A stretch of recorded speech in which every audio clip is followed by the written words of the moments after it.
ಇದು SS digital channel, Shri ಸುಮಂಗಲಿ digital channel. ನೀವು ನೋಡ್ತಾ ಇದ್ದೀರಿ ಸುದ್ದಿ ಸಮಯ, ಸ್ಥಳೀಯ ಸುದ್ದಿಗಳಿಗಾಗಿ. ಸುದ್ದಿ ಸಮಯದ ಪ್ರಾಯೋಜಕರು Mahalakshmi jewellers, gold hub, main road, Kalaburagi.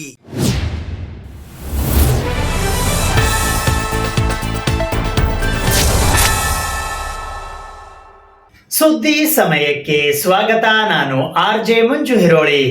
ಪ್ರಜಾಸುದ್ದಿ Kannada ದಿನಪತ್ರಿಕೆ ಕಲಬುರಗಿಯ 15ನೇ ಸಂಭ್ರಮದ ಹಿನ್ನೆಲೆಯಲ್ಲಿ ಇಂದು ಕಲಬುರಗಿ ನಗರದ ಪತ್ರಿಕಾ ಭವನದಲ್ಲಿ ಕಲ್ಯಾಣ ಕರ್ನಾಟಕ ಪ್ರಥಮ ಪತ್ರಕರ್ತರ ಸಮ್ಮೇಳನ ಜರುಗಿತು. ಪ್ರಜಾಪ್ರಭುತ್ವದ 4 ಅಂಗಗಳಲ್ಲಿ ಪತ್ರಿಕಾ ಅಂಗ ಪ್ರಮುಖವಾಗಿದ್ದು, ಜನಪ್ರತಿನಿಧಿಗಳ, ರಾಜಕಾರಣಿಗಳ ಹಾಗೂ ಅಧಿಕಾರಿಗಳ ಗಮನ ಸೆಳೆಯುವ ಹಾಗೂ ಕಣ್ಣು ತೆರೆಸುವ ಕೆಲಸ ಪತ್ರಕರ್ತರು ಮಾಡುತ್ತಾರೆ ಎಂದು ಕಲಬುರಗಿ ದಕ್ಷಿಣ ಮತಕ್ಷೇತ್ರದ ಶಾಸಕರಾದ ಅಲ್ಲಮಪ್ರಭು ಪಾಟೀಲ್ ಅವರು ಹೇಳಿದ್ದಾರೆ. ಅವರು ಕಲಬುರಗಿ ನಗರದ ಪತ್ರಿಕಾ ಭವನದಲ್ಲಿ ಪ್ರಜಾಸುದ್ದಿ ಕನ್ನಡ ದಿನಪತ್ರಿಕೆಯ 15ನೇ ವರ್ಷದ ಸಂಭ್ರಮದ ನಿಮಿತ್ತ ಶನಿವಾರ ಹಮ್ಮಿಕೊಂಡಿದ್ದ ಕಲ್ಯಾಣ ಕರ್ನಾಟಕ ಪ್ರಥಮ ಪತ್ರಕರ್ತರ ಸಮ್ಮೇಳನ ಉದ್ಘಾಟಿಸಿ ಮಾತನಾಡಿ, ಪತ್ರಕರ್ತರು ಸಮಾಜದ ರಕ್ಷಕರು. ನೇರವಾಗಿ ಹೇಳುವ ಛಾತಿ ಮತ್ತು ಶಕ್ತಿ ಪತ್ರಕರ್ತರಲ್ಲಿ ಇದೆ ಎಂದರು. ಸುದ್ದಿ ನೀಡಲು ಜೀವದ ಹಂಗನ್ನು ತೊರೆದು ಪತ್ರಕರ್ತರು ಮಳೆ ಬಿಸಿಲು ಹಾಗೂ ಚಳಿ ಎನ್ನದೆ ಕೆಲಸ ಮಾಡುತ್ತಾರೆ ಎಂದು ಹೇಳಿದರು.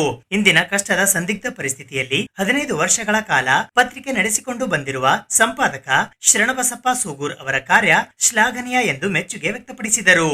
ಪ್ರತಿ ತಿಂಗಳು ಜಾಹೀರಾತು ನೀಡಿ ಪತ್ರಿಕೆಗಳಿಗೆ ಬೆಂಬಲ ನೀಡಬೇಕು ಎಂಬ ಬೇಡಿಕೆ ಈಗಾಗಲೇ ಮುಖ್ಯಮಂತ್ರಿಗಳ ಗಮನಕ್ಕೆ ತರಲಾಗಿದೆ. ಈ ನಿಟ್ಟಿನಲ್ಲಿ ಪತ್ರಕರ್ತರ ಧ್ವನಿಯಾಗಿ ಯಾವತ್ತೂ ಇರುತ್ತೇನೆ ಎಂದು ಶಾಸಕ ಅಲ್ಲಮಪ್ರಭು ಪಾಟೀಲ್ ಹೇಳಿದರು. ಅಭಿನಂದನೆಗಳನ್ನು ಸಲ್ಲಿಸಬೇಕು. ಯಾಕಂದ್ರೆ ಇಂಥ ಒಂದು ಡಿಜಿಟಲ್ ಯುಗದಲ್ಲಿ ಪ್ರಿಂಟ್ ಮೀಡಿಯಾ ಮೊಬೈಲ್ ಬಂದಿರತಕ್ಕಂಥದ್ದು, ಸೋಷಿಯಲ್ ಮೀಡಿಯಾ ಇರ್ತಕ್ಕಂಥ ಇಂಥ ಒಂದು ಯುಗದಲ್ಲಿ 15 ವರ್ಷಗಳ ಕಾಲ ಸತತವಾಗಿ ಪತ್ರಿಕಾವನ್ನು ನಡೆಸಿಕೊಂಡು ಬಂದಿರತಕ್ಕಂಥದ್ದು ಬಹಳ ವಿಶೇಷವಾದಂಥ, ತಮ್ಮೆಲ್ಲರ ಪರವಾಗಿ ಗುಲ್ಬರ್ಗ ಜಿಲ್ಲೆಯ ಜನತೆಯ ಪರವಾಗಿ ನಾನು ಅವರಿಗೆ ಅಭಿನಂದನೆಗಳನ್ನು ಸಲ್ಲಿಸ್ತೇನೆ.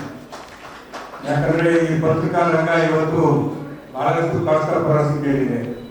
ಹಿಂದಿನ ಇತಿಹಾಸವನ್ನು 16ನೇ ಶತಮಾನದಲ್ಲಿ ಪ್ರಾರಂಭ ಆಗಿರ್ತಕ್ಕಂಥದ್ದು ಮೊದಲನೇ ಪತ್ರಿಕೆ ಕನ್ನಡದಲ್ಲಿ ಕೂಡ ಪ್ರಾರಂಭ ಆಗಿ 1917-18ರಲ್ಲಿ ಕೂಡ ಇವತ್ತು ಇಷ್ಟೊಂದು ಸಂದಿಗ್ಧ ಪರಿಸ್ಥಿತಿಯಲ್ಲಿ, ನಾನು ಚಿಕ್ಕವರಿದ್ದಾಗ 1972ರಲ್ಲಿ ಗಿರಿನೂರು ಬಂತು, ನಮ್ಮ ಜೇವರ್ಗಿಯವರು, ಸತ್ಯಕಾಲ ಮಣ್ಣೂರವರು, ಕ್ರಾಂತಿ ಪತ್ರಿಕೆ ಸಂಗ್ರಾಮ್ ಸಿದ್ದರಾಮೇಶ್ವರವರು, ಇಂಥವೆಲ್ಲ ಪತ್ರಿಕೆಗಳು ಅದನ್ನೇ ಓದಿ ಮತ್ತು ಬೇರೆ ಪತ್ರಿಕೆಗಳಿಗೆ ಇರಲಿಲ್ಲ. ಉರ್ದು ಪತ್ರಿಕೆ, ಕಾಗೇಜರವ್ರ ಪತ್ರಿಕೆ, ಅವೆಲ್ಲ ಏನಪ್ಪ ಅಂದ್ರೆ ನಾವು ಓದ್ತಕ್ಕಂಥ ಸಂದರ್ಭದಲ್ಲಿ ಹಳ್ಳಿಯಲ್ಲಿ ಕೂಡ ನಾವು ಊರಲ್ಲಿದ್ದಾಗ ಒಂದು ಪತ್ರಿಕೆ ಪ್ರಿಂಟ್ ಆಗಿದ್ದು 1 ವಾರ ಬರ್ತಿತ್ತು, ಪೋಸ್ಟ್ ಆಫೀಸ್ನಾಗ ಹಾಕಿದ್ವಿ. ಅದು ಬಂದು ಊರು ತುಂಬ ತಿರುಗಾಡ್ತಿತ್ತು. ಅದು ಪತ್ರ ಎಲ್ಲರೂ ಒಬ್ಬರಾಗ ನಮ್ಮ ದುಕಾನ್ ಪರಿಸ್ಥಿತಿ. ಅಂಥ ಒಂದು ಕಾಲದಲ್ಲಿ ಮುಂದೆ ಬಹಳಷ್ಟು ಏನಂದ್ರೆ ಬೆಳೆದನ್ನ ಸ್ವಲ್ಪ ಪತ್ರಕರ್ತರ ಪೇಪರ್ಗಳು ಮುಂದೆ ಈ ಕಡೆ ಏನಂದ್ರೆ ಮೊಬೈಲ್ ಬಂದ ತಕ್ಷಣ, ಸೋಷಿಯಲ್ ಮೀಡಿಯಾ ಬಂದ ತಕ್ಷಣ, TV ಬಂದ ತಕ್ಷಣ ಸ್ವಲ್ಪ ಕಡಿಮೆ ಆಗ್ತಾ ಬಂತು. ಇವತ್ತು ಮತ್ತೊಂದು ಕಷ್ಟ ಪರಿಸ್ಥಿತಿಯಲ್ಲಿ ಪತ್ರಿಕೆಗಳನ್ನು ನಡೆಸ್ತಕ್ಕಂಥದ್ದು ಬಹಳ ವಿಶೇಷವಾಗಿ ಇವತ್ತು ತಾವು ಈ ಒಂದು ಕಲ್ಯಾಣ ಕರ್ನಾಟಕ ಪ್ರಥಮ ಪತ್ರಕರ್ತರ ಸಮ್ಮೇಳನ, ಅದು ಕೂಡ ವಿಶೇಷವಾಗಿ ಒಬ್ಬ ಒಳ್ಳೆಯ ಗುರಪ್ಪಜ್ಜ ಅಂತ ಹೇಳಿ ಅವ್ರ ಮುಖ್ಯವರು, ಅವರು ಪುಣ್ಯತಿಥಿ ಮಾಡ್ತಾರೆ ಅವ್ರ ತಂದೆಯವರು. ನಾ ಯಾವಾಗಲೂ ಜಿಲ್ಲಾ ಪಂಚಾಯತಿ ಅಧ್ಯಕ್ಷ ಇದ್ದಾಗ 2000 ಇಸ್ವಿಯಲ್ಲಿ ಅಲ್ಲಿ ಹೋಗಿದ್ದೆ. ಸತ್ಯಪೇಟೆ ಆಡೋರು ಬಸವ ಮಾರ್ಗ ಅಂತ ಹೇಳಿ ಒಂದು ಪತ್ರಿಕೆ ತೆಗೆದಿದ್ರು ಮತ್ತು ಅವರು ಕೂಡ ಲೈಂಗಿಕ ಪತ್ರಿಕೆಯಲ್ಲಿ ಕೆಲಸ ಮಾಡಿ ಬಂದಿರ್ತಕ್ಕಂಥ ಅಂಥವರ ಪುತ್ರರನ್ನ ಇವತ್ತು ಒಳ್ಳೆಯ ಪತ್ರಕರ್ತರಾಗಿ. ಸಮ್ಮೇಳನಾಧ್ಯಕ್ಷರಾದ ಡಾಕ್ಟರ್ ಶಿವರಂಜನ್ ಸತ್ಯಂಪೇಟೆ ಅವರು ಮಾತನಾಡಿ, ಪ್ರಸ್ತುತ ಪತ್ರಕರ್ತರಿಗೆ ಅಧ್ಯಯನ ಇಲ್ಲ, ಸರಿಯಾಗಿ ಓದಲು ಮತ್ತು ಬರೆಯಲು ಬರುವುದಿಲ್ಲ. ಇದು ದುರಂತ. ಪತ್ರಕರ್ತರಲ್ಲಿ ವಿನಯ ಎನ್ನುವುದು ಮುಖ್ಯ, ಆದರೆ ಈಗ ಅದು ಇಲ್ಲವೇ ಇಲ್ಲ. ಜೀವನದ ಅನುಭವದಿಂದ ಬಂದ ಬರವಣಿಗೆ ಶಾಶ್ವತ ಎಂದು ಹೇಳಿದರು. ಪತ್ರಿಕೆಗಳು ಸರಿಯಾಗಿ ಕೆಲಸ ಮಾಡದೇ ಇರುವುದರಿಂದ ಸೋಷಿಯಲ್ ಡಿಜಿಟಲ್ ಮೀಡಿಯಾ ಹುಟ್ಟಿಕೊಂಡಿವೆ ಎಂದು ಮಾರ್ಮಿಕವಾಗಿ ಹೇಳಿದರು. ಪತ್ರಕರ್ತರು ಅಧ್ಯಯನಶೀಲರಾಗಿರಬೇಕು. ಈ ನಿಟ್ಟಿನಲ್ಲಿ ವೈಚಾರಿಕತೆ ಬೆಳೆಸುವ ನಿಟ್ಟಿನಲ್ಲಿ ಪತ್ರಕರ್ತರ ಸಮಾಜದ ಬೆಳವಣಿಗೆಗೆ ಕಂಕಣಬದ್ಧರಾಗಿ ಕೆಲಸ ಮಾಡಬೇಕು ಎಂದರು. ಪತ್ರಕರ್ತರ ವೃತ್ತಿ ಪವಿತ್ರವಾದದ್ದು, ಹೀಗಾಗಿ ಜನರಿಗೆ ಅನುಕೂಲವಾಗುವ ನಿಟ್ಟಿನಲ್ಲಿ ಸುದ್ದಿಗಳನ್ನು ಬರೆಯಬೇಕು ಎಂದರು. ಕಲ್ಯಾಣ ಕರ್ನಾಟಕ ಭಾಗದ ಅಭಿವೃದ್ಧಿಯಲ್ಲಿ ಸ್ಥಳೀಯ ಪತ್ರಿಕೆಗಳು ಸಹ ಮಹತ್ವದ ಪಾತ್ರ ವಹಿಸಿವೆ. ಕಲ್ಯಾಣ ಕರ್ನಾಟಕ ಭಾಗದ ಸರ್ವಾಂಗೀಣ ಅಭಿವೃದ್ಧಿಗೆ ಸಂಬಂಧಿಸಿದಂತೆ ಸ್ಥಳೀಯ ಸಚಿವ, ಶಾಸಕ ಹಾಗೂ ಜನಪ್ರತಿನಿಧಿಗಳ ಗಮನ ಸೆಳೆಯುವ ಕೆಲಸ ಮಾಡಬೇಕು. ಪತ್ರಕರ್ತರಾದವರು ಕನ್ನಡ ಸಾಹಿತ್ಯ ಹಾಗೂ ಪತ್ರಿಕೋದ್ಯಮದ ಹಲವು ಮೈಲುಗಳನ್ನು ಓದುವ, ನೋಡುವ, ತಿಳಿಯುವ ಕುತೂಹಲದ ಪ್ರವೃತ್ತಿ ಬೆಳೆಸಿಕೊಳ್ಳಬೇಕು. ಬಸವಾದಿ ಶರಣರ, ಸೂಫಿ ಸಂತರ, ತತ್ವ ಪದಕಾರರ ನೆಲವಾದ ಕಲ್ಯಾಣ ಕರ್ನಾಟಕದಲ್ಲಿ ಶಾಂತಿ ಸೌಹಾರ್ದತೆಯನ್ನು ಕಾಪಾಡುವ ಮೂಲಕ ಇಡೀ ನಾಡಿಗೆ ಕೀರ್ತಿ ತಂದುಕೊಡುವ ಮಹತ್ತರ ಜವಾಬ್ದಾರಿ ಇಂದಿನ ನಮ್ಮೆಲ್ಲರ ಮೇಲಿದೆ ಎಂದು ಸತ್ಯಂಪೇಟೆ ಹೇಳಿದರು. ಹಿರಿಯ ಪತ್ರಕರ್ತರ ಹೆಸರಿನಲ್ಲಿ ರಾಜ್ಯ ಮಟ್ಟದ ಪ್ರಶಸ್ತಿ ಸ್ಥಾಪಿಸಬೇಕು. ಕೆಕೆಆರ್ಡಿಬಿಯಿಂದ ಸ್ಥಳೀಯ ಪತ್ರಿಕೆಗಳಿಗೆ ಅಗತ್ಯ ಅನುದಾನ ನೀಡಬೇಕು. ಪತ್ರಕರ್ತರು ಹಾಗೂ ಅವರ ಕುಟುಂಬದ ಹಿತ ಕಾಪಾಡಲು ಸರ್ಕಾರ ವಿಶೇಷ ಯೋಜನೆಗಳನ್ನು ಘೋಷಿಸಬೇಕು. ಯುವ ಪೀಳಿಗೆಯ ಪತ್ರಕರ್ತರಿಗೆ ಓದುವ, ಬರೆಯುವ, ಭಾಷೆಯ ಬಳಕೆ ಕುರಿತಂತೆ ತರಬೇತಿ ನೀಡುವುದು, ಕನ್ನಡ ಪತ್ರಿಕೆಗಳಲ್ಲಿ ಕನ್ನಡದ ಪದಗಳನ್ನೇ ಹೆಚ್ಚು ಹೆಚ್ಚು ಬಳಸಬೇಕು ಎಂದು ಹೇಳಿದರು. ಪ್ರಜಾಪ್ರಭುತ್ವದ 4ನೇ ಅಂಗವೆಂದು ಪರಿಗಣಿಸಲಾಗುತ್ತಿರುವ ಮಾಧ್ಯಮದ ಮಂದಿಗಳಾದ ನಮ್ಮ ಮೇಲೆ ಸಾರ್ವಜನಿಕರು ಇಂದಿಗೂ ವಿಶ್ವಾಸ ಇಟ್ಟುಕೊಂಡಿದ್ದಾರೆ. ಅದನ್ನು ಉಳಿಸಿಕೊಂಡು ಹೋಗುವ ಜವಾಬ್ದಾರಿ ಕೂಡ ನಮ್ಮದಾಗಬೇಕಿದೆ ಎಂದರು. ಆದರೆ ಆ ಅಕ್ಷರಗಳನ್ನ ಆಯುಧಗಳನ್ನಾಗಿ ಬಳಸಿಕೊಳ್ಳುವ ತಾಕತ್ತು ಯಾರಿಗಿರ್ತದೆ? ಅವರು ನಿಜವಾದಂತಹ ಪತ್ರಕರ್ತರು. ಅದರ ಹಿಂದೆ ಅಧ್ಯಯನಶೀಲತೆ, ಸಮಾಜವನ್ನ, ವ್ಯಕ್ತಿಗಳನ್ನ, ವ್ಯವಸ್ಥೆಯನ್ನ ಅರ್ಥ ಮಾಡಿಕೊಳ್ಳುವಂತ ಪ್ರಜ್ಞತೆ ರೂಢಿಸಿಕೊಳ್ಬೇಕಾಗ್ತದೆ. ಬಹಳ ಜನ ವೇದಿಕೆಯಲ್ಲಿ ನಾವು ಮುಖ್ಯಮಂತ್ರಿಗಳನ್ನು ಕರೆದಾಗ, ಬಹಳ ಮುಖ್ಯವಾಗಿ ರಾಜಕಾರಣಿಗಳನ್ನು ಕರೆದಾಗ ಪತ್ರಕರ್ತರು ಬಹಳ ಕಷ್ಟಪಟ್ಟು ನಮ್ಮ ಸೋಗರವರು ಪತ್ರಿಕೆ ನಡೆಸ್ತಾ ಇದ್ದಾರೆ ಅಂತ ಹೇಳ್ತಾರೆ. ಈ ಪತ್ರಿಕೋದ್ಯಮಕ್ಕೆ ಬಂದು ಪತ್ರಿಕೆ ತೆಗೀರಿ ಅಂತ ಹೇಳಿ ಅವರಿಗೆ ಅರ್ಜಿ ಸಲ್ಲಿಸಿದವರು ಯಾರ ಹೆಸರು ಹೇಳಿ, ಒಬ್ಬರ ಹೆಸರು ಹೇಳಿ. ಮಾನ್ಯ ಸೋಗರವರೇ, ಶರಣಬಸಪ್ಪನವರೇ, ನೀವು ಪ್ರಜಾಸತ್ತೆ ಅಂತ ಪತ್ರಿಕೆ ತೆಗೀರಿ ಅಂತ ಯಾರಾದ್ರೂ ಅವ್ರಿಗೆ ಅರ್ಜಿ ಹಾಕಿದಾರ? ಅವರು ಕಷ್ಟಪಡಲಿಂದೇ ಇಷ್ಟಪಟ್ಟು ಈ ಕ್ಷೇತ್ರಕ್ಕೆ ಬಂದವರು. ಹಾಗಾಗಿ ಇದು ಕಷ್ಟದ ಕ್ಷೇತ್ರ ಅಲ್ಲ, ಇದು ಇಷ್ಟದ ಕ್ಷೇತ್ರ. ನಮಗೆ ಇಷ್ಟವಾದ ಸಂಗತಿಯನ್ನು ಪಡೀಲಿಕ್ಕೆ ನಾವು ಕಷ್ಟಪಡಲೇಬೇಕಲ್ಲ. ಅದು ಪತ್ರಿಕೆಗೆ ಮಾತ್ರ ಸೀಮಿತ ಅಲ್ಲ, ಬದುಕಿನ ಎಲ್ಲ ವರ್ಗಗಳಿಗೂ ಸೀಮಿತವಾದಂಥ ವಿಚಾರ ಇದೆ.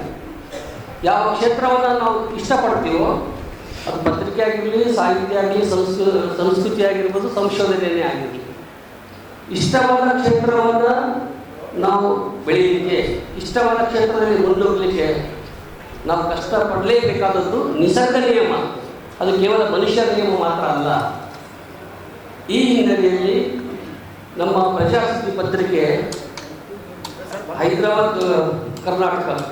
ಕಲ್ಯಾಣ ಕರ್ನಾಟಕ ಪ್ರಥಮ ಪತ್ರಕರ್ತರ ಸಮ್ಮೇಳನವನ್ನು ಆಯೋಜನೆ ಮಾಡಿದ್ದು ಮತ್ತು ನಮ್ಮ ಆತ್ಮೀಯ ಗೆಳೆಯ ಡಾಕ್ಟರ್ ಶಿವರಂಜನ್ ಸತ್ಯಂಪೇಟೆ ಅವರಿಗೆ ಸಮ್ಮೇಳನ ಅಧ್ಯಕ್ಷರಾಗಿ ಮಾಡಿದ್ದು ಅತ್ಯಂತ ಶ್ಲಾಘನೀಯ, ಸ್ವಾಗತಾರ್ಹ ಕಾರ್ಯ. ಹಾಗಾಗಿ ನಮ್ಮ ಸುಗುರು ಅವರಿಗೆ ನಮ್ಮೆಲ್ಲರ ಪರವಾಗಿ ಅಭಿನಂದನೆಗಳನ್ನು ಸಲ್ಲಿಸ್ತೀನಿ.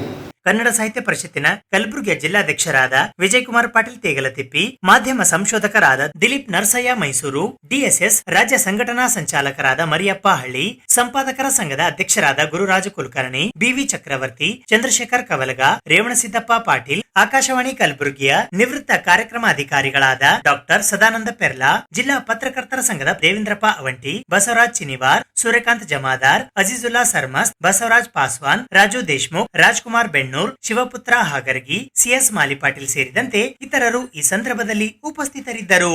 ಸಮ್ಮೇಳನದ ಅಧ್ಯಕ್ಷರಾದ ಡಾಕ್ಟರ್ ಶಿವರಂಜನ್ ಸತ್ಯಂಪೇಟೆ ಅವರ ಬದುಕು ಬರಹ ಕುರಿತು ಹಿರಿಯ ಪತ್ರಕರ್ತರಾದ ಮೈಪಾಲ್ ರೆಡ್ಡಿ ಮುನ್ನೂರ್ ಮಾತನಾಡಿದರು. ಹಿರಿಯ ಪತ್ರಕರ್ತರಾದ ಪ್ರಭಾಕರ್ ಜೋಶಿ ಆಶಯ ನುಡಿಗಳನ್ನಾಡಿದರು. ಸುರೇಶ್ ಬಡಿಗೇರ್ ಪ್ರಾಸ್ತಾವಿಕವಾಗಿ ಮಾತನಾಡಿದರು. ಬಾಬುರಾವ್ ಕೋಬಾಳ್ ಪ್ರಾರ್ಥಿಸಿದರು. ಸಂಪಾದಕರಾದ ಶರಣಬಸಪ್ಪ ಸೋಗೂರ್ ಸ್ವಾಗತಿಸಿದರು. ರಾಜ್ಕುಮಾರ್ ಮಾಳಗೆ ನಿರೂಪಿಸಿದರು. ಕಲಬುರಗಿ ನಗರದ ಸ್ಟೇಷನ್ ರಸ್ತೆಯ ಆರ್ಚಿಡ್ ಮಾಲ್ ಎದುರುಗಡೆ ಇರುವ ಹಜರತ್ ಸಿದ್ದಿ ಬಾಷಾ ದರ್ಗಾದ ಉರ್ಸ್ ಶರೀಫ್ ಅಂಗವಾಗಿ ಸೆಪ್ಟೆಂಬರ್ 19ರಂದು ಗಂಧ, 20ರಂದು ದೀಪ ಮತ್ತು 21ರಂದು ಜಿಯಾರತ್ ಜರುಗಲಿದೆ. ಕಲಬುರಗಿ ನಗರದ ಜಗತ್ ವೃತ್ತದಿಂದ ಎಸ್ವಿಪಿ ವೃತ್ತಕ್ಕೆ ತೆರಳುವ ಮಾರ್ಗ ಮಧ್ಯದಲ್ಲಿ ಇರುವ ಆರ್ಚಿಡ್ ಮಾಲ್ ಎದುರುಗಡೆಯ ಹಜರತ್ ಸಿದ್ದಿ ಬಾಷಾ ದರ್ಗಾದ ಉರುಸ್ ಶರೀಫ್ ಅಂಗವಾಗಿ ದಿನಾಂಕ 19ನೇ ಸೆಪ್ಟೆಂಬರ್ 2025ರ ಶುಕ್ರವಾರದಂದು ಗಂಧ, ದಿನಾಂಕ 20ನೇ ಸೆಪ್ಟೆಂಬರ್ 2025ರ ಶನಿವಾರದಂದು ದೀಪ ಮತ್ತು ದಿನಾಂಕ 21ನೇ ಸೆಪ್ಟೆಂಬರ್ 2025ರ ರವಿವಾರದಂದು ಜಿಯಾರತ್ ಜರುಗಲಿದೆ. ಕಾರಣ ಭಕ್ತಾದಿಗಳು ಅತಿ ಹೆಚ್ಚಿನ ಸಂಖ್ಯೆಯಲ್ಲಿ ಆಗಮಿಸುವ ಮೂಲಕ ಈ ಉರುಸ್ ಶರೀಫ್ ನಲ್ಲಿ ಪಾಲ್ಗೊಂಡು ಹಜರತ್ ಸಿದ್ದಿ ಬಾಷಾ ಅವರ ಕೃಪೆಗೆ ಪಾತ್ರರಾಗಬೇಕಾಗಿ ಸೈಯದ್ ರಫೀಕ್ ಮತ್ತು ಸೈಯದ್ ಸಾದಿಕ್ ಮುತಾವಲಿ ದರ್ಗಾ ಇವರು ಭಕ್ತರಲ್ಲಿ ಮನವಿ ಮಾಡಿದರು. मैं मुतवली दरगाह हजरत सिद्दी बादशाह सैयद सादिक बोल रहा हूँ। कल हजरत का 19 तारीख 12 रोज़े जुमा को बाद मगरिब से स्टेशन बाज़ार से गश्त करता हुआ संदल शरीफ दरगाह शरीफ पहुँचा 9 बजे और रात में 10 बजे संदल माली हुई और बाद अज समा का मुख्तसर सा प्रोग्राम रहा। दूसरे दिन 20 तारीख 12 रोज़े हफ्ता बाद मगरिब चरागा का आगाज़ होगा और 21 तारीख 12 रोज़े इतवार बाद नमाज फज्र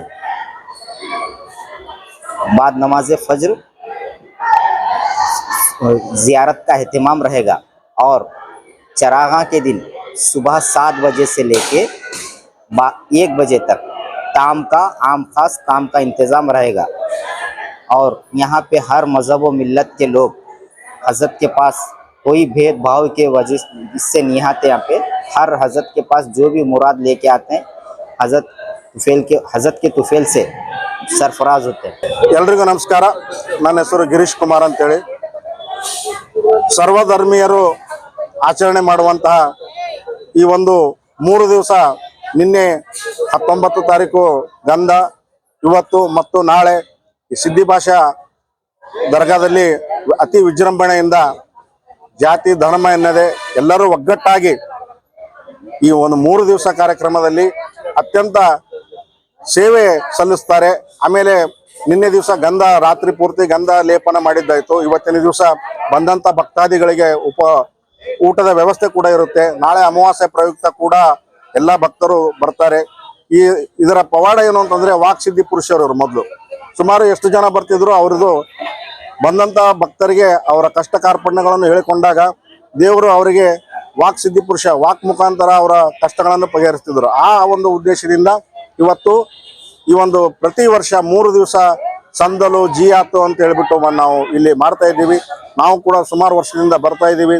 ಇಲ್ಲಿ ಬಂದ ಮೇಲೆ ನಮಗೆ ತುಂಬಾ ಅನುಕೂಲ ಆಗಿದೆ ಅಂತ ಹೇಳ್ತಾ, ನಾಳೆ ನವರಾತ್ರಿ ಪ್ರಾರಂಭದ ಅಮಾವಾಸ್ಯೆ ಹಿನ್ನೆಲೆಯಲ್ಲಿ ಇಂದು ಕಲಬುರಗಿ ನಗರದ ಸೂಪರ್ ಮಾರ್ಕೆಟ್ ಪ್ರದೇಶದಲ್ಲಿ ಸಾರ್ವಜನಿಕರು ಘಟಸ್ಥಾಪನೆಗೆ ಬೇಕಾಗುವಂತಹ ಸಾಮಗ್ರಿಗಳನ್ನು ಖರೀದಿಸುತ್ತಿರುವ ದೃಶ್ಯಗಳು ಸರ್ವೇ ಸಾಮಾನ್ಯವಾಗಿ ಎಲ್ಲೆಡೆ ಕಂಡುಬಂದವು.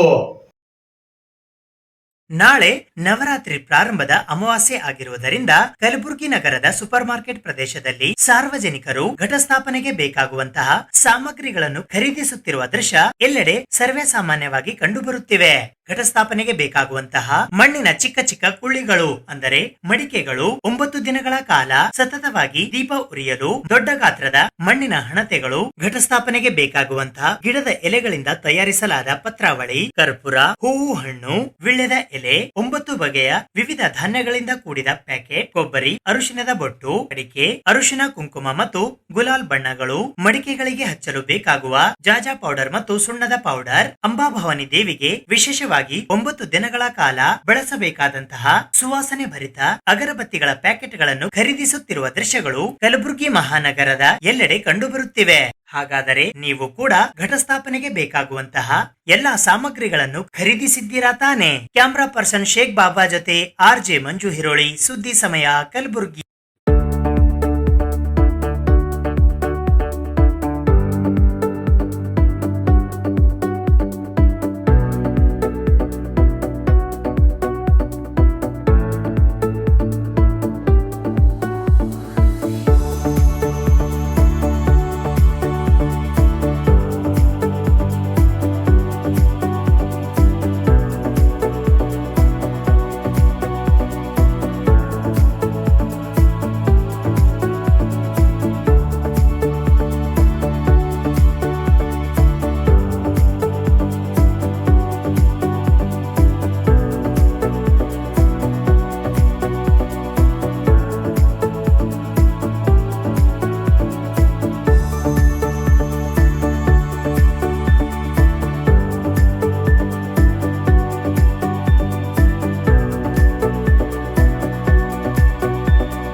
ಸುದ್ದಿ ಇನ್ನು ಇವೆ, ಸದ್ಯಕ್ಕೆ ಬ್ರೇಕ್. ಇದು SS ಡಿಜಿಟಲ್ ಚಾನಲ್, ಶ್ರೀ ಸುಮಂಗಲಿ ಡಿಜಿಟಲ್ ಚಾನಲ್. ನೀವು ನೋಡ್ತಾ ಇದ್ದೀರಿ ಸುದ್ದಿ ಸಮಯ, ಸ್ಥಳೀಯ ಸುದ್ದಿಗಳಿಗಾಗಿ. ಸುದ್ದಿ ಸಮಯದ ಪ್ರಾಯೋಜಕರು Mahalakshmi jewellers, gold hub, main road, Kalaburagi.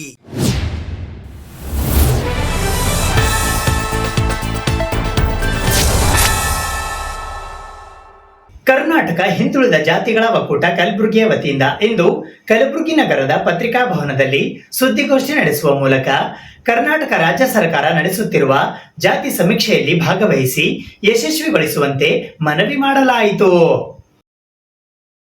Kalaburagi ಜಿಲ್ಲೆಯಲ್ಲಿ ಇರುವ ಹಿಂದುಳಿದ ವರ್ಗಗಳಲ್ಲಿ ಬರುವ ಕುರುಬ, ಕಬ್ಬಲಿಗ, ಈಡಿಗ, ಉಪ್ಪಾರ, ಕುಂಬಾರ, ಕಂಬಾರ, ಹೆಳವಾರ, ಯಾದವ್, ಅಡವಿಗೊಲ್ಲ, ಸಿಕ್ಕಲಗೇರ, ವಿಶ್ವಕರ್ಮ, ಹಟಗಾರ, ನೇಕಾರ, ಗೋಂದಳಿ, ಗಿಸಾಡಿ, ಲೋಹಾರ್, ಮಡಿವಾಳ್ ಹೀಗೆ ತಮ್ಮ ತಮ್ಮ ಜಾತಿಗಳ ಹೆಸರನ್ನು ಸಂಬಂಧಪಟ್ಟ ಕಾಲಂನಲ್ಲಿ ತಪ್ಪದೆ ಬರೆಸಬೇಕು ಮತ್ತು ಯಾವುದೇ ಕಾರಣಕ್ಕೂ ಈ ಸಮೀಕ್ಷೆಯಿಂದ ಹಿಂದುಳಿಯಬಾರದು. ಹಲವಾರು ಸಣ್ಣ ಪುಟ್ಟ ಸಮುದಾಯಗಳು ಬೀದಿ ಬದಿಯಲ್ಲಿ ಇರುವ ಟೆಂಟ್ಗಳಲ್ಲಿ ವಾಸಿಸುವ, bus stand, railway station, slum ಏರಿಯಾಗಳಲ್ಲಿ ವಾಸಿಸುತ್ತಿರುವ ಪ್ರತಿಯೊಬ್ಬರು ಸಹ ಈ ಸಾಮಾಜಿಕ ಶೈಕ್ಷಣಿಕ ಜಾತಿ ಸಮೀಕ್ಷೆಯಲ್ಲಿ ತಪ್ಪದೆ ಪಾಲ್ಗೊಂಡು ತಮ್ಮ ತಮ್ಮ ಜಾತಿಗಳನ್ನು ಸಮೀಕ್ಷೆಯ ಸಮಯದಲ್ಲಿ ಬರೆಸಬೇಕು ಎಂದು ಮತ್ತು ವಿಶೇಷವಾಗಿ ಅವರ ಉದ್ಯೋಗ, ವಿದ್ಯೆ, ಕುಟುಂಬದ ವಿವರ, ಮೀಸಲಾತಿ ವಿವರ ಹೀಗೆ ಹಲವಾರು 60 ಪ್ರಶ್ನೆಗಳಿಗೂ ಉತ್ತರ ನೀಡಿ ಕರ್ನಾಟಕ ಸರ್ಕಾರ ವೈಜ್ಞಾನಿಕವಾಗಿ ಮಾಡುತ್ತಿರುವ ಈ ಸಮೀಕ್ಷೆಯನ್ನು ಯಶಸ್ವಿಗೊಳಿಸಬೇಕು ಎಂದು ಕರ್ನಾಟಕ ಹಿಂದುಳಿದ ಜಾತಿಗಳ ಒಕ್ಕೂಟ ಕಲಬುರಗಿಯ ಜಿಲ್ಲಾಧ್ಯಕ್ಷರಾದ ಮಹಾಂತೇಶ್ ಎಸ್ ಕೌಲ್ಗಿ ಅವರು ಇಂದು ಕಲಬುರಗಿ ನಗರದ ಪತ್ರಿಕಾ ಭವನದಲ್ಲಿ ಜರುಗಿದ ಸುದ್ದಿಗೋಷ್ಠಿಯ ಮೂಲಕ ಮನವಿ ಮಾಡಿದ್ದಾರೆ.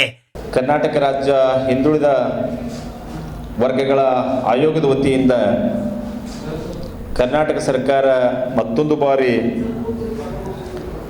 ಈ ರಾಜ್ಯದಲ್ಲಿ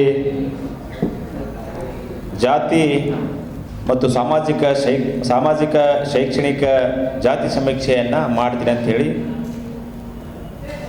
ಜೂನ್ 12ನೇ ತಾರೀಕು 2025ರಂದು ರಾಜ್ಯ ಸಚಿವ ಸಂಪುಟದಲ್ಲಿ ತೀರ್ಮಾನ ಮಾಡಿ ನಿರ್ಧಾರ ಮಾಡಲಾಗಿದೆ. ಈ ರಾಜ್ಯದಲ್ಲಿ ಸುಮಾರು 7 ಕೋಟಿ ಜನಸಂಖ್ಯೆ ಇದೆ. ಆ 7 ಕೋಟಿ ಜನಸಂಖ್ಯೆ ಮತ್ತು 200 ಕೋಟಿ ಕುಟುಂಬಗಳ ಸಮೀಕ್ಷೆಯನ್ನು ಇವತ್ತು ಆಯೋಗ ಮಾಡ್ತಾ ಇದೆ. ಸುಮಾರು 420 ಕೋಟಿ ರೂಪಾಯಿ ಖರ್ಚು ಮಾಡಿ ಒಂದು ವೈಜ್ಞಾನಿಕವಾಗಿ ಮಾಡ್ತಾ ಇರತಕ್ಕಂಥ ಈ ಸಮೀಕ್ಷೆಯನ್ನು ಕಳೆದ ಬಾರಿಯೂ ಸಹಿತ ಈ ಸಮೀಕ್ಷೆಯನ್ನು ವೈಜ್ಞಾನಿಕವಾಗಿಯೇ ಮಾಡಲಾಗಿತ್ತು.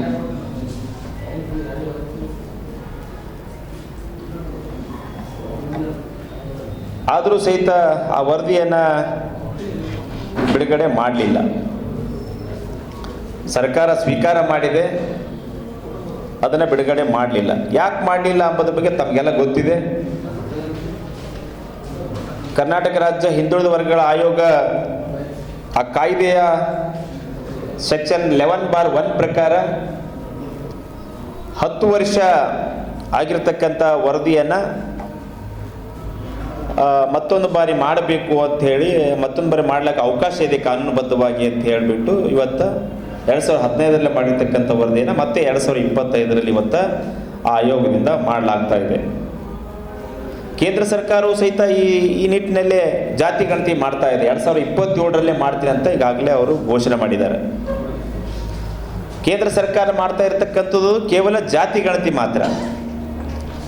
ಕರ್ನಾಟಕ ರಾಜ್ಯ ಸರ್ಕಾರ ಮಾಡ್ತಾ ಇರತಕ್ಕಂಥದ್ದು ಹಿಂದುಳಿದ ವರ್ಗ ಆಯೋಗದ ವತಿಯಿಂದ ಸಾಮಾಜಿಕ, ಶೈಕ್ಷಣಿಕ ಮತ್ತು ಜಾತಿ ಸಮೀಕ್ಷೆ.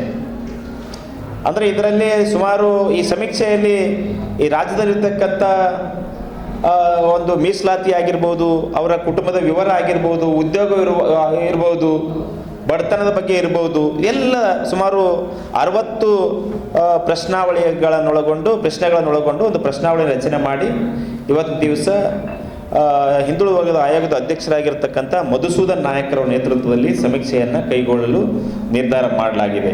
ಈ ಸುದ್ದಿಗೋಷ್ಠಿಯಲ್ಲಿ ಸುಭಾಷ್ ಪಾಂಚಾಳ್, ಶಿವಶರಣಪ್ಪ ಕೋಬಾಳ್, ಕುಮಾರ್ ಯಾದವ್, ಸಾಯಿಬಣ್ಣ ಹೆಳವರ್, ಪಿಡ್ಡಪ್ಪ ಜಾಲಗಾರ್, ವಿನೋದ್ ಕುಮಾರ್ ಜನೇವೇರಿ, ಚಂದು ಪವಾರ್, ಹಣಮಯ್ಯ ಆಲೂರ್, ವಿಠಲ್ ಮಡಿವಾಳ್, ಸೂರ್ಯಕಾಂತ್ ಬೆಣ್ಣೂರ್, ಮಲ್ಲೇಶಿ ಯಾದವ್, ಚಂದ್ರಶೇಖರ್ ಗೋಂದಳಿ, ಸ್ವಾಮಿ ದುರ್ಗಮುರ್ಗಿ, ನಿಂಗಪ್ಪ ಹೆರೂರ್ ಸೇರಿದಂತೆ ಇತರರು ಉಪಸ್ಥಿತರಿದ್ದರು. ಸೆಪ್ಟೆಂಬರ್ 21ರಂದು ಕಲಬುರಗಿ ನಗರದ ಕನ್ನಡ ಭವನದಲ್ಲಿ ಅಖಿಲ ಕರ್ನಾಟಕ ಬೌದ್ಧ ದಾಖಲಾತಿ ಆಂದೋಲನ ಸಮಿತಿ ಕಲಬುರಗಿಯ ಪದಾಧಿಕಾರಿಗಳ ಆಯ್ಕೆ ಪ್ರಕ್ರಿಯೆ ನಡೆಯಲಿದೆ. ಕಲಬುರಗಿ ಜಿಲ್ಲೆಯ ಎಲ್ಲಾ ತಾಲೂಕು ಮತ್ತು ಹಳ್ಳಿಗಳಲ್ಲಿ ಸಮರ್ಪಕವಾಗಿ ಬೌದ್ಧ ದಾಖಲಾತಿ ಆಂದೋಲನದ ಜನಜಾಗೃತಿ ಮೂಡಿಸಲು ರವಿವಾರ ದಿನಾಂಕ 21 ಸೆಪ್ಟೆಂಬರ್ 2025 ಬೆಳಗ್ಗೆ 11 ಗಂಟೆಗೆ ಕಲಬುರಗಿ ನಗರದ ಸರ್ದಾರ್ ವಲ್ಲಭಭಾಯ್ ಪಟೇಲ್ ವೃತ್ತದ ಹತ್ತಿರವಿರುವ ಕನ್ನಡ ಭವನದಲ್ಲಿ ಅಖಿಲ ಕರ್ನಾಟಕ ಬೌದ್ಧ ದಾಖಲಾತಿ ಆಂದೋಲನ ಸಮಿತಿಯ ಜಿಲ್ಲಾ ಪದಾಧಿಕಾರಿಗಳನ್ನು ಆಯ್ಕೆ ಮಾಡಲಾಗುವುದು. ಈ ಸಭೆಗೆ ಹೆಚ್ಚಿನ ಸಂಖ್ಯೆಯಲ್ಲಿ ಡಾಕ್ಟರ್ ಬಾಬಾ ಸಾಹೇಬ್ ಅಂಬೇಡ್ಕರ್ ಅವರ ಅನುಯಾಯಿಗಳು ಭಾಗವಹಿಸಬೇಕು ಎಂದು ಅಖಿಲ ಕರ್ನಾಟಕ ಬೌದ್ಧ ದಾಖಲಾತಿ ಆಂದೋಲನ ಸಮಿತಿ ಕಲಬುರಗಿಯ ವತಿಯಿಂದ ಇಂದು ಕಲಬುರಗಿ ನಗರದ ಪತ್ರಿಕಾ ಭವನದಲ್ಲಿ ಜರುಗಿದ ಸುದ್ದಿಗೋಷ್ಠಿಯ ಮೂಲಕ ಮನವಿ ಮಾಡಲಾಯಿತು. ಉದ್ದೇಶ ಏನಂತಂದರೆ, ಈಗಾಗಲೇ ತಮಗೆಲ್ಲ ಗೊತ್ತಿರುವಂತೆ 22ನೇ ತಾರೀಕಿನಿಂದ ಹಿಂದುಳಿದ ವರ್ಗಗಳ ಆಯೋಗದ ವತಿಯಿಂದ ಸಾಮಾಜಿಕ, ಆರ್ಥಿಕ, ಶೈಕ್ಷಣಿಕ ಒಂದು ಸಮೀಕ್ಷೆ ನಡೀತಾ ಇದೆಯಲ್ಲ, ಆ ಸಮೀಕ್ಷೆಯ ಸಂದರ್ಭದಲ್ಲಿ ಅಂಬೇಡ್ಕರ್ ಅನುಯಾಯಿಗಳು ತಮ್ಮ ಧರ್ಮ ಮತ್ತು ಜಾತಿಗೆ ಸಂಬಂಧಿಸಿದಂತೆ ಯಾವ ರೀತಿ ದಾಖಲೆಗಳನ್ನು ಕೊಡಬೇಕು, ಹೇಳಬೇಕು ಅನ್ನೋದ್ರ ಬಗ್ಗೆ ಇವತ್ತು ಅದನ್ನು ಅನೌನ್ಸ್ ಮಾಡೋ ಸಲುವಾಗಿ ಇಲ್ಲಿ ಬಂದಿದ್ದೇವೆ. ಈ ಕುರಿತು ರಾಜ್ಯ ಮಟ್ಟದಲ್ಲಿ ಎಲ್ಲ ಅಂಬೇಡ್ಕರ್ ಅನುಯಾಯಿಗಳ, ಬೌದ್ಧ ಸಂಘ ಸಂಸ್ಥೆಗಳ ಮತ್ತು ವಿವಿಧ ದಲಿತ ಸಂಘಟನೆಗಳ ಒಂದು ಸಭೆಯನ್ನು ಕರೆಯಲಾಗಿತ್ತು 13ನೇ ತಾರೀಕಿಗೆ. ಆ 13ನೇ ತಾರೀಕಿನಲ್ಲಿ ರಾಜ್ಯ ಮಟ್ಟದಲ್ಲಿ ಏನು ತೀರ್ಮಾನ ಆಗಿದೆ ಅಂತಂದರೆ, ಎಲ್ಲ ಅಂಬೇಡ್ಕರ್ ಅನುಯಾಯಿಗಳು ತಮ್ಮ ಧರ್ಮವನ್ನು ಬೌದ್ಧ ಅಂತ ಬರೆಸಬೇಕು. ಅಂದರೆ ಧರ್ಮದ ಕಾಲಂ 8ರಲ್ಲಿ ಬೌದ್ಧ ಅಂದರೆ ಅದು ಕ್ರಮ ಸಂಖ್ಯೆ 6 ಆಗುತ್ತೆ, ಅದನ್ನು ಬರೆಸಬೇಕು. ಮತ್ತು ಕಾಲಂ ನಂಬರ್ 9 ಜಾತಿ ಏನೋ ಇದೆಯಲ್ಲ, ಆ ಜಾತಿಯನ್ನು ಪರಿಶಿಷ್ಟ ಜಾತಿ ಅಂತ ಆಯ್ಕೆ ಮಾಡಿಕೊಂಡು ಪರಿಶಿಷ್ಟ ಜಾತಿಯಲ್ಲಿರುವಂಥ ನಮ್ಮ ಮೂಲ ಜಾತಿಯನ್ನು, ಹೊಲೆಯ, ಛಲವಾದಿ, ಮಾದಿಗ ಏನು ನಮ್ಮ ಜಾತಿ ಇದೆಯಲ್ಲ, ನಮ್ಮ 101 ಜಾತಿ ಪಟ್ಟಿಯಲ್ಲಿ ಅದನ್ನು ಬರೆಸ್ಬೇಕಂತ ಒಂದು ತೀರ್ಮಾನ ಆಗಿದೆ. ಅದೇ ರೀತಿಯಾಗಿ ಈ ಆಂದೋಲನವನ್ನು ರಾಜ್ಯದಾದ್ಯಂತ ಏನು ವ್ಯವಸ್ಥಿತವಾಗಿ ಪ್ರಚಾರ ಮಾಡಲಿಕ್ಕೆ ಎಲ್ಲ ಜಿಲ್ಲೆಗಳಲ್ಲಿ ಜಿಲ್ಲಾ ಸಮಿತಿ ಮತ್ತು ತಾಲೂಕು ಸಮಿತಿಗಳನ್ನು ಒಂದು ನಿರ್ಮಾಣ ಮಾಡಿ ಪ್ರತಿ ಹಳ್ಳಿಗೂ ಮತ್ತು ಪ್ರತಿ ಮನೆಗೂ ಕೂಡ ಈ ವಿಚಾರ ತಲುಪಿಸುವಂಥ ಒಂದು ಕರೆಯನ್ನು ಕೂಡ ಕೊಟ್ಟಿದ್ದಾರೆ. ಈ ಹಿನ್ನೆಲೆಯಲ್ಲಿ ರಾಜ್ಯ ಮಟ್ಟದಲ್ಲಿ ಒಂದು ರಾಜ್ಯ ಸಮಿತಿ ಕೂಡ ನಿರ್ಮಾಣ ಆಗಿದೆ. ಪೂಜ್ಯ ಮನೋರಕ್ಷಿತ ಬಂತೇಜಿಯವರು ಅದರ ಮಾರ್ಗದರ್ಶಕರು ಮತ್ತು ಬಿಕ್ಕು ಸಂಘ ಮಾರ್ಗದರ್ಶನ ಇದೆ. ಈ ಸಂಘಟನೆಯ ಮುಖಂಡರುಗಳೆಲ್ಲ ಸಂಚಾಲಕರಾಗಿದ್ದಾರೆ. ರಾಜ್ಯ ಮಟ್ಟದ ಮಾವಳ್ಳಿ ಶಂಕರ್, ಬಿ ಗೋಪಾಲ್, ಆರ್ ಮಹೇಶ್, ಇನ್ನೂ ಸುಮಾರು ಜನ ರಾಜ್ಯ ದಲಿತ ಸಂಘಟನೆಗಳ ಮುಖಂಡರು ರಾಜ್ಯ ಸಂಚಾಲಕರಾಗಿರ್ತಾರೆ. ನಾನು ಬುದ್ಧಘೋಷ್ ದೇವೇಂದ್ರ ಹೆಗಡೆ ರಾಜ್ಯ ಕಾರ್ಯಕಾರಿ ಸಮಿತಿ ಸದಸ್ಯನಾಗಿದ್ದೇನೆ. ಮತ್ತು ಮರೇಪಹಳ್ಳಿಯವರು ಮತ್ತು ಬೀದರ್ನ ರಮೇಶ್ ಡಾಕ್ಳಿಯವರು ಈ ಗುಲ್ಬರ್ಗ ಡಿವಿಷನ್ನ ಪ್ರತಿನಿಧಿಗಳಾಗಿ ಆ ಕಮಿಟಿಯಲ್ಲಿ ಕೆಲಸ ಮಾಡ್ತಾಯಿದ್ದಾರೆ. ಈ ರೀತಿಯಾದಂಥ ಒಂದು ಕಮಿಟಿಯನ್ನು ಅಲ್ಲಿ ನಿರ್ಮಾಣ ಮಾಡಿದ್ದಾರೆ. ಇದಾದ ನಂತರ 18ನೇ ತಾರೀಕಿಗೆ ಬೆಂಗಳೂರಿನ ಅಂಬೇಡ್ಕರ್ ಭವನದಲ್ಲಿ ಕೂಡ ಕರ್ನಾಟಕ ರಾಜ್ಯ ಬಲಗೈ ಜಾತಿಗಳ ಒಕ್ಕೂಟದ ಒಂದು ಸಭೆ ಮತ್ತು ವಿಚಾರ ಸಂಕಿರಣ ಕೂಡ ನಡೀತು. ಈ ಸುದ್ದಿಗೋಷ್ಠಿಯಲ್ಲಿ ಬುದ್ಧಘೋಷ ದೇವೇಂದ್ರ ಹೆಗಡೆ, ಮರಿಯಪ್ಪ ಹಳ್ಳಿ, ಅರ್ಜುನ್ ಭದ್ರೆ, ಹನುಮಂತ್ ಬೋಧನ್ಕರ್, ಸಂತೋಷ್ ಮೇಲಿನಮನಿ, ದತ್ತಾತ್ರಯ್ ಇಕ್ಕಳಕಿ, ಬಸಣ್ಣ ಸಿಂಗೆ, ಮಲ್ಲಪ್ಪ ಹೊಸಮನಿ, ದೇವೇಂದ್ರ ಸಿನ್ನೂರ್ಕರ್, ರಾಜು ಜಾನೆ, ದಿನೇಶ್ ದೊಡ್ಡಮನಿ, ಶಾಂತಪ್ಪ ಕೂಡಲಗಿ, ಸುರೇಶ್ ಹಾದಿಮನಿ, ಅಶೋಕ್ ಅಂಬಲಗಿ, ಅರುಣಕುಮಾರ್ ನರೋಣಕರ್ ಸೇರಿದಂತೆ ಇತರರು ಉಪಸ್ಥಿತರಿದ್ದರು. ಇದು ಇವತ್ತಿನ ಸುದ್ದಿ ಸಮಯ. ಸ್ಥಳೀಯ ಸುದ್ದಿಗಳಿಗಾಗಿ ನೋಡ್ತಾ ಇರಿ ಸುದ್ದಿ ಸಮಯ. ನಿಮ್ಮ ನೆಚ್ಚಿನ ಸುದ್ದಿ ಸಮಯವನ್ನು ಡೆನ್ ಸೆಟ್ ಆಫ್ ಬಾಕ್ಸ್ ನ ಚಾನೆಲ್ ಸಂಖ್ಯೆ 746ರಲ್ಲಿ ಪ್ರತಿದಿನ ರಾತ್ರಿ 9 ಗಂಟೆಗೆ, ಮರುಪ್ರಸಾರ ರಾತ್ರಿ 10 ಗಂಟೆಗೆ ಮತ್ತು ಮರುದಿನ ಬೆಳಿಗ್ಗೆ 8 ಗಂಟೆ ಮತ್ತು 9 ಗಂಟೆಗೆ ವೀಕ್ಷಿಸಬಹುದು. ಇದು SS ಡಿಜಿಟಲ್ ಚಾನಲ್, ಶ್ರೀ ಸುಮಂಗಲಿ ಡಿಜಿಟಲ್ ಚಾನಲ್. ನೀವು ನೋಡ್ತಾ ಇದ್ದೀರಿ ಸುದ್ದಿ ಸಮಯ, ಸ್ಥಳೀಯ ಸುದ್ದಿಗಳಿಗಾಗಿ. ಸುದ್ದಿ ಸಮಯದ ಪ್ರಾಯೋಜಕರು Mahalakshmi jewellers, gold hub, main road, Kalaburagi.